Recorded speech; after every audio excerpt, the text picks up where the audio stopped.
ओम शांति।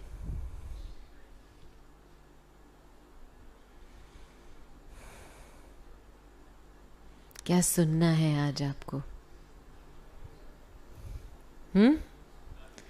सत्संग है तो बस ऐसे ही कनरस, हाँ। जो भी सुनाओ, कुछ ऐसी चीज़ है, टॉपिक है जिसकी और स्पष्टीकरण आपको चाहिए या इसकी गहराई में जाना चाहते हैं? लाइफ का एक्सपीरियंस चाहिए आपको, वो तो बहुत है हमारे पास। मुझे अभी योग में अंदर से ये फीलिंग आई कि बाबा इतना भोला है, इनोसेंट है, सब कुछ जानता है फिर भी इनोसेंट है। तो प्योरिटी माना क्या? अंदर से इनोसेंट रहना, स्पिरिचुअल इनोसेंस कहते हैं ना हम। जब भी टू मच नॉलेज है ना तो बुद्धि भी टू मच चलती है, और उसमें हमारी जो सूक्ष्म सरलता की एनर्जी, जेंटलनेस, स्वीटनेस, वो ख़त्म हो जाती है। जैसे हम टू मच बुद्धिवान बनते हैं तो एनर्जी हमारी ज़्यादातर हार्ड हो जाती है। तो हमने बहुत बारी देखा बाबा को कैसे बच्चे चाहिए जो बिल्कुल इनोसेंट है। इनोसेंट का मतलब नहीं कि बुद्धू इनोसेंट का मतलब कि जानते हुए भी, देखते हुए भी ना देखो, जानते हुए भी वो बात मर्ज हो जाती है। नहीं, कभी कभी हम बड़े संगठन में रहते हैं, सब कुछ दिखाई तो देता है, राइट? और एक आदत होती है हमारी बुद्धि की, जब भी हम बहुत होशियार होते हैं ना तो हम राइट रॉन्ग में फंस जाते हैं। इसका ये राइट था, ये रॉन्ग था, ये ऐसा होना चाहिए, वैसा होना चाहिए। जब भी टू मच नॉलेज होता है, अपने आप को सूक्ष्म में हम अपने आप को राइट समझते हैं। राइट समझने के कारण हम खुद परेशान होते हैं। फिर बाबा जो श्रीमत देता है कि बच्चे आप जो कुछ देखते हो, कुछ गलत देखते हो तो बड़ों को बता दो और निरसंकल्प हो जाओ। ये दो एस्पेक्ट है डायरेक्शन में। बड़ों को बता दो और खुद को फ्री बना दो। हम क्या करते हैं? कुछ ठीक नहीं देखा, सोच चलाते हैं, बड़ों को तो बताते हैं, लेकिन फिर हम इंतजार करते हैं इसका नतीजा क्या है, क्या एक्शन लेंगे, कुछ तो होना चाहिए ना। हाँ? फिर आपस में ग्रुप बनाते हैं, इसका एनालिसिस करते हैं। गई कमाई चट। श्रीमत का यही फाउंडेशन है कि श्रीमत का पर्पस है हमको मुक्ति दिलाने के लिए। तो ये अनेक प्रकार की जो श्रीमत बाबा ने हमको बताया है, हमको हमारे माइंड को प्योर रखने के लिए बताया है। आप खुद अपनी फ्रीडम की वैल्यू करते हो, प्यूरिटी की वैल्यू रखते हो, तो आप उसको जरूर छोड़ेंगे। क्योंकि किसी और के कर्म के हिसाब किताब के ऊपर आप कमेंट दो, क्रिटिसाइज करो, जजमेंट पास करो, आपको क्या पता इसका अकाउंट क्या है? क्या पता? आप बस इतना ही देख रहे हो, बाकी इसकी स्टोरी 84 जन्म की स्टोरी है। और इस छोटे में, छोटा सा ओपिनियन में हम खुद की स्थिति को खराब करते हैं। ये धंधा में नहीं जाना है। मैं आने से पहले मुझे एक कहानी याद आई।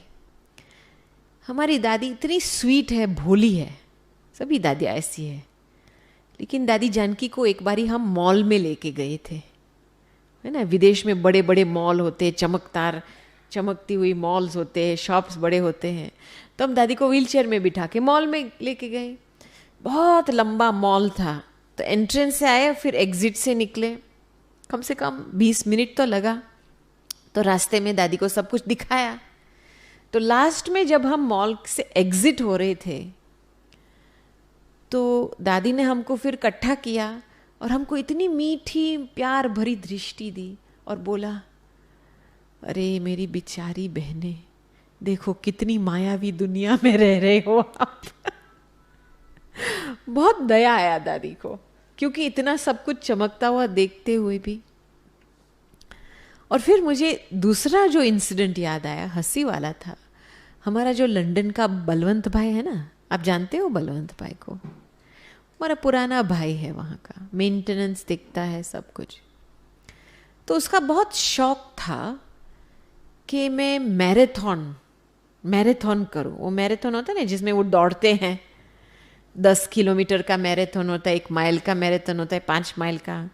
तो लंदन का मैराथन सारे विश्व में मशहूर है। तो पता नहीं इसके दिमाग में क्या आ गया, लेकिन इसको ये प्रेरणा हुई कि मुझे ये मैराथन ज़रूर दौड़ना है। तो उसने बिल्कुल अपने लिए ट्रेनिंग शुरू किया। और स्पॉन्सरशिप भी लेते हैं, जब भी मैराथन में दौड़ते हैं तो 1-1 माइल के लिए मैंने स्पॉन्सरशिप लेते हैं, फिर जितना दौड़ते उतना पैसा भी मिलता है। वो नॉर्मल एक रिवाज होता है मैराथन का। तो ट्रेनिंग भी किया, भाग भी लिया मैराथन में। तो उसको कोई नंबर तो नहीं आया, बेचारे कई कई जगह पे वो दौड़ने से बजाय वो चल रहा था, क्योंकि ज़्यादातर डिफ़िकल्ट है वो मैराथन। लेकिन उसको पैसा बहुत मिला मैराथन से, क्योंकि इसकी इच्छा थी कि मैं बाबा के लिए कुछ करूं। तो उसको कितना मिला? 33,000 पाउंड्स मिला। बहुत है ये, देखा जाए तो। तो फिर बाद में बहुत खुश हो गया, उसको सर्टिफिकेट मिला कि मैंने मैराथन पास किया। तो दादी के पास गया। अभी दादी को कैसे समझाओ मैराथन क्या है?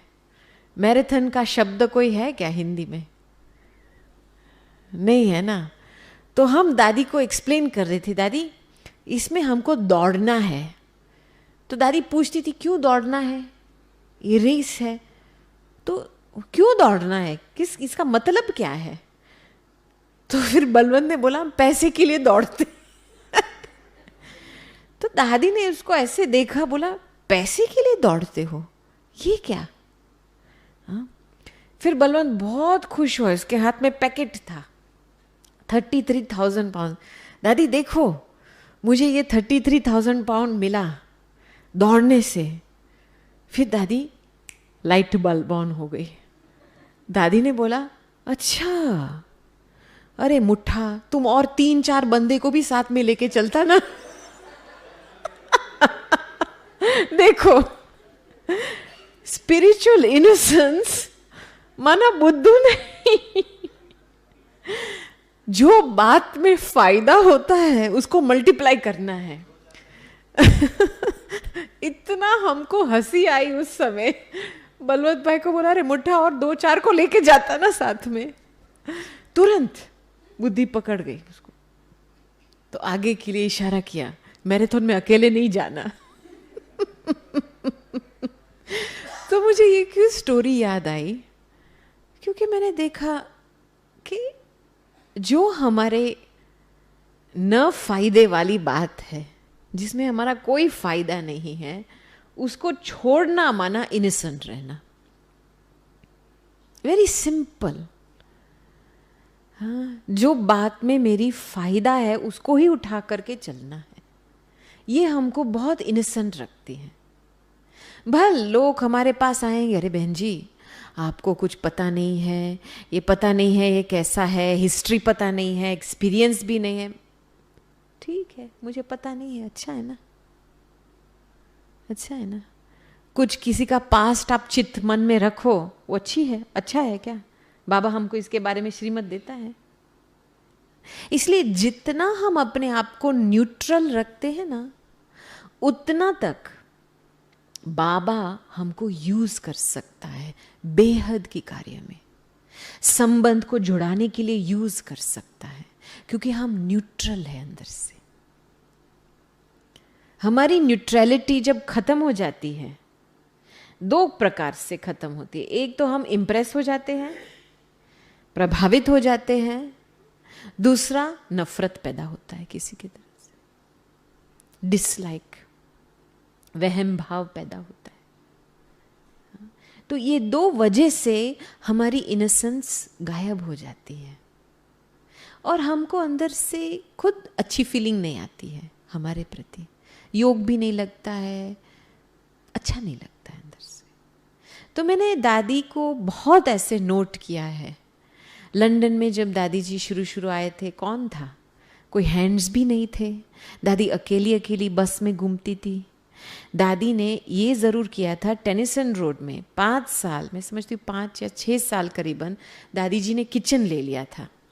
वही खाना पकाती थी, रोटी बनाती थी। हम जब अफ्रीका से लंदन जाते थे हॉलीडेज़ के लिए, तभी हम टेनिसन रोड जाते थे, तो दादी हमको खाना खिलाती थी। तो दादी बहुत ही सिंपल रही है, लेकिन ये ध्यान में रखा है कि जो मेरे फायदे वाली बात है उसको ही उठाना है, बस सिंपल। और मैंने फिर आज थोड़ा सोच चलाया कि हमको न्यूट्रल रहना है हर बात में, तो उसके लिए अभ्यास क्या चाहिए। मैंने खास दादी जी में ये बात नोट की है। बड़ी दादी में ये बात थी, दादी जानकी में तो डेफिनेटली, सभी दादियों में है, साक्षी होकर के सब कुछ देखना। ये समझ लो इन्होंने अवस्था को इतना जमा किया है, साक्षी दृष्टा की अवस्था, कि जैसे ऑटोमेटिक उनके सामने जो भी आता है इफेक्ट नहीं होता है। मुझे पता है, एक बारी बड़ी दादी को हम कॉटेज के बाहर वॉकिंग के लिए लेके जाते थे। तो वॉकिंग के बाद हम सिटिंग रूम में पहुंचे। सिटिंग रूम में जब हम पहुंचे तो कोई बहन आई थी, बहुत डिस्टर्ब थी, जोर जोर से बोल रही थी। कुछ अपने डिपार्टमेंट में कुछ संघर्ष हुआ था किसी के साथ, उसको ठीक नहीं लगा, तो बहुत जोर जोर से बोल रही थी। मैं तो साइड में बैठी थी, लेकिन मैं जब वो सीन देख रही थी, मेरे में व्यर्थ संकल्प शुरू हो रहा था। हालांकि मैं उस सीन में हुई नहीं, वो मेरे साथ थोड़ी बात कर रही है, दादी के साथ बात कर रही है। तो मैंने दादी जी का जब चेहरा देखा, तो दादी जी का चेहरा बिल्कुल न्यूट्रल था, कुछ एक्सप्रेशन इतना ऐसा नहीं था, शांत थी दादी जी। और वो बोलती रही। फिर लास्ट में जब उसने पूरा किया तो दादी ने उसको बोला, अच्छा और कुछ बोलना है?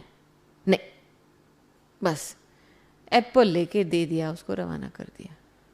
मैं तो हैरान हो गई, ये तो इतना सारा कुछ बोल के गई। दादी इसको कन्विंस भी नहीं किया, दादी ने उसको समझाने की भी कोशिश नहीं की, ये क्या? तो मैंने दादी को पूछा, दादी ये इतना सारा कुछ बोल के गई लेकिन आपने कुछ जवाब भी नहीं दिया, ये कैसा हुआ, क्या हो रहा है ये? तो दादी ने मेरी तरफ देखा, अरे पगली, दादी तो सुन भी नहीं रही थी वो क्या बोल रही थी। दादी तो बाबा के साथ बैठी थी ताकि जो उस आत्मा को चाहिए बाबा के तरफ से उसको मिले। देखो, मैंने उस दिन साक्षी माना क्या सीखा? साक्षी माना साथी का अनुभव रहे, इतना रहे, क्योंकि काम उसका है। जब भी हमारे सामने कोई ऐसी घटनाएं आती है, क्यों आती है? कुछ निवारण चाहिए ना, उसको कुछ एनर्जी चाहिए। जब साथी हमारे साथ होगा तभी एक हाल निकलेगा ना सिचुएशन का। तो मैंने ये दादियों में बहुत देखा है, कभी भी बाबा का साथ नहीं छोड़ते हैं, चाहे कुछ भी होता है ड्रामा के सीन में। चाहे शरीर की बीमारी होती है, चाहे सामने से ऑपोजिशन आती है। हाँ, मुझे पता है दादी ने मैंने दादी को एक बार ही प्रश्न पूछा था, दादी हम सेवा के फील्ड पे होते हैं और कभी कभी हम संगठन में होते हैं, हम अपना विचार भी देते हैं, लेकिन कोई मानता नहीं है विचार का, एक्सेप्ट नहीं करते, तो हम क्या करें? तो दादी हंसने लगी, कहती अरे मेरे साथ भी होता है। लास्ट वीक क्या हुआ, रतन भाई लेकर के एक उस समय वर्धिंग का रिट्रीट सेंटर, हमको बिल्डिंग मिला था, तो वो लेकर के आए कि दादी हमको समुद्र के सामने 2 बिल्डिंग मिल रही है, हम लेवे, हम एक रिट्रीट सेंटर बनाए। तो सभी बहनों ने मना किया था। दादी की प्रेरणा थी कि जैसे कराची में था ऐसे होना चाहिए, लेकिन सभी ने मना किया। अरे दादी हमारे पास ऑक्सफोर्ड है, इतना बड़ा हाथी है, हम दूसरा रिट्रीट सेंटर लेकर के करेंगे क्या।